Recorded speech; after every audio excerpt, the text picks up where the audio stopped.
Hello friends, आज हम लोग देखेंगे क्लास 10 का एक्सरसाइज नंबर 8.1 का क्वेश्चन नंबर देखेंगे फर्स्ट। और क्वेश्चन नंबर फर्स्ट में दो क्वेश्चन है, क्वेश्चन नंबर फर्स्ट और सेकंड है। यहाँ पर हम क्वेश्चन देखेंगे और साथ ही साथ हम आपको ये भी बताने का प्रयास करेंगे कि इस प्रकार का क्वेश्चन आपको कैसे सॉल्व करना है।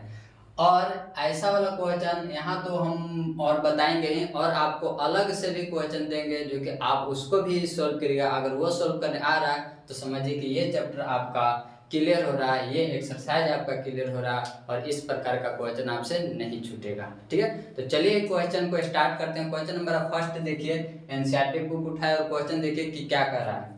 क्वेश्चन हमारा पहला क्वेश्चन है, देखिए लिखा हुआ है इन triangle ABC, right angle triangle at B, AB equal to 24 centimetre, BC equal to 7 centimetre, determine first है ये और सेकेंड है ये।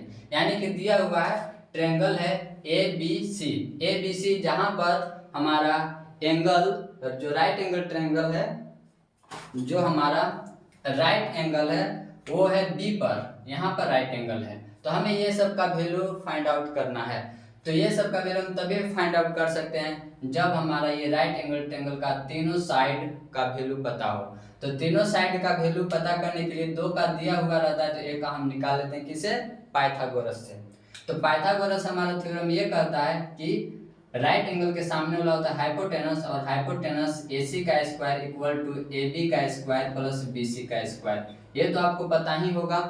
चलिए, तो ये हमारा पाइथागोरस थ्योरम है। आप ध्यान से देखिएगा, आपकी एक भी डाउट नहीं रहेगा।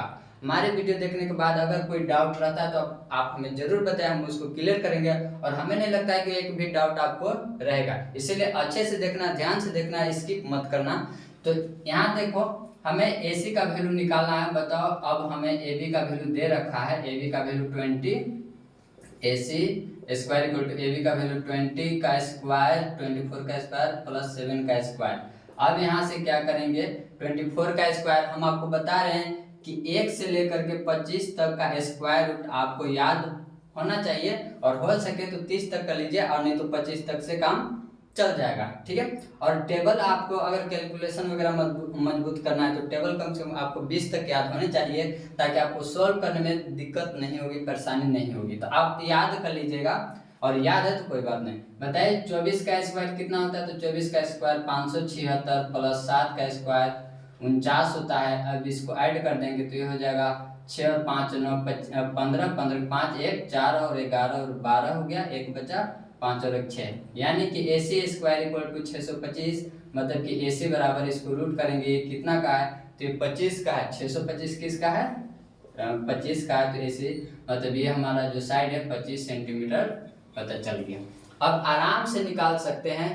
तो साइन ए निकालेंगे तो हम पहले आपको एक चार्ट लिखवा रहे हैं, जो आप याद किए होंगे। अब नहीं याद किए होंगे तो आप जरूर याद कर लीजिएगा। ऊपर लिख रहे हैं कि साइन थीटा इक्वल टू होता है P/H, और इसी को उल्टा होता है कोसेक। अगर ये आपको याद है तो ठीक है, और नहीं याद है तो आप याद कर लीजिए, क्योंकि इसी बेस पर 8.1 चैप्टर बनेगा। ठीक है, और ये तो साइन का हो गया, ये एक याद कीजिए, और एक इसका बोनस आपके लिए है। और इसके बाद कोस थीटा इक्वल टू होता है B/H, कोस थीटा B/H, इसी का कन्वर्स हो जाता है sec theta equal to H/B।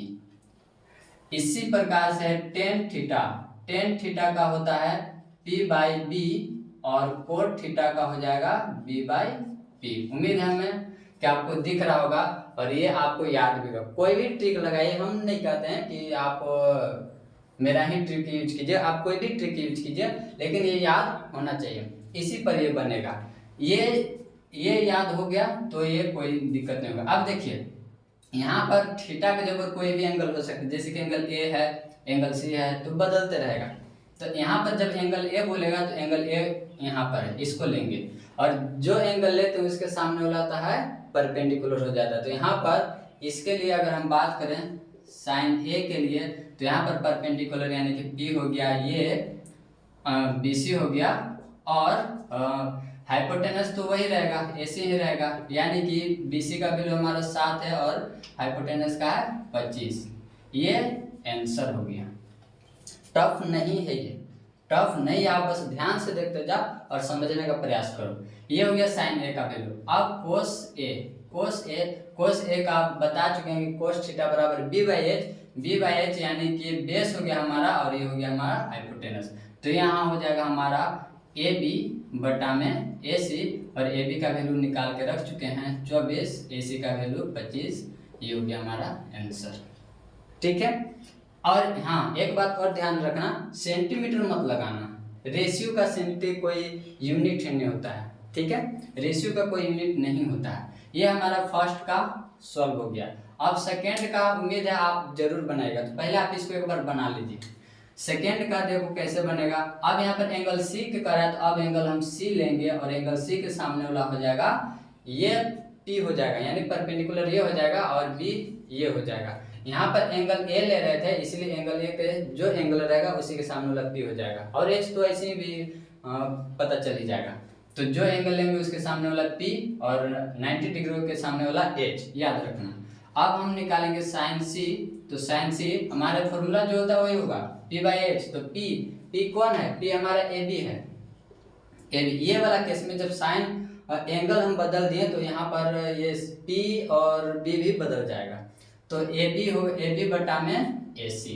अब बताइए ए बी का वैल्यू 24 है, ए सी का वैल्यू 25 है। ये हो गया हमारा आंसर। उसी प्रकार से कोस सी का क्या हो जाएगा? कोस सी का हो जाएगा बी सी बटा में ए सी, यानी कि बी सी का वैल्यू हमारा 7 और ए सी का वैल्यू है 25, और ये हमारा आंसर हो गया। अगर ये याद है तो हम बता रहे हैं कि आपको 1 मिनट भी इसको बनाने में टाइम नहीं लगेगा। ठीक है, अगर ये याद है तो, और नहीं याद है तो 1 मिनट का आप कितना भी प्रयास कर लो जल्दी नहीं बनेगा।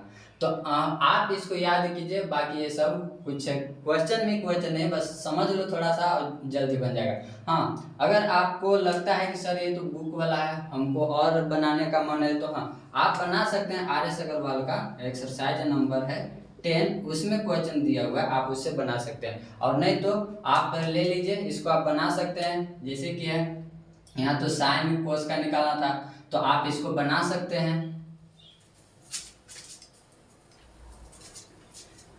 आप इसको बना सकते हैं, जैसे कि हमारी तरफ से जैसे कि आपको निकालना है 10 ए का वैल्यू निकालना है, और इसके बाद सेक ए का वैल्यू निकालना है, कोसेक ए का वैल्यू निकालना है। ये सब हमें निकाल के कमेंट में जरूर बताना है कि आंसर इसका क्या आ रहा है। फिर कोट ए का वैल्यू निकालना है, ठीक ना।